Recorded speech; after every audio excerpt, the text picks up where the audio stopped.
د تورخم دروازې د پرانستلو تازه خبر او د متحده عربي اماراتو د مشر لخوا یو ملي افغان سوداګر ته لوړ میډال ورکول. درنو لیدونکو ستړي مه شئ. په ننګرهار کې د سوداګرۍ او پانګونې خونې د مدیره پلاوي غړي ډاکټر مخلص احمد ازادي راډیو ته ویلي د کابل پر وخت 4:30 بجې په سوداګریزو توکو بار گاډی له کرښې بلې غاړې ته تیر شو. نوموړي دا هم ویلي چې د راتلونکي جمعې پر ورځ د مارچ پر 21 به پاکستاني لوري د وګړو د تګ راتګ په موخه خپل سیستمونه فعالوي او دغه دروازه به له هغې وروسته د هر ډول تګ راتګ پر وړاندې پرانستل شي.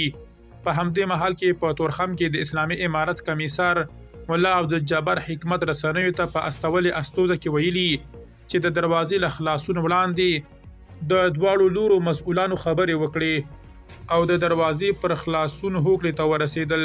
15 ورځې وړاندې د فروری پر 21 د تورخم دروازه د پاکستان له لوري کرښې ته نږدې د اسلامي امارت پولیساتو له لوري د یوې پوستې د جوړېدو په غبرګون کې تړل شوې وه چې له امله یې دواړو لورو ته زرګونه وګړي او دغه راز زرګونه په سوداګریزو توکو بار ګاډي بند پاتې شول. د متحده عربي اماراتو دولت افغان سوداګر میرویس عزیزي ته د انسان دوستۍ لوړ میډال ورکړ. دا میډال نوموړي ته د متحده عربي اماراتو لومړي وزیر شیخ محمد بن راشد د عزیزي شرکت د بشري او خیرخواهان فعالیتونو له امله ورکړی دی. میرویس عزیزي څه موده وړاندې په دوبۍ کې د یو روغتون او روغتیایي څیړنیز بنسټ رغولو لپاره د نږدې 800 میلیونه ډالر مرستې ژمنه کړې وه.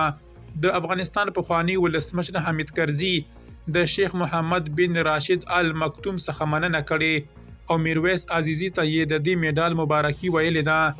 میرویس عزیزي همدارنګه ژمنه کړې چې په افغانستان کې به هم د انرژۍ د تولید او ترانسپورت په برخه کې نږدې 10 میلیارډ ډالر پانګونه وکړي. درنو لیدونکو له ملتیا مو مننه.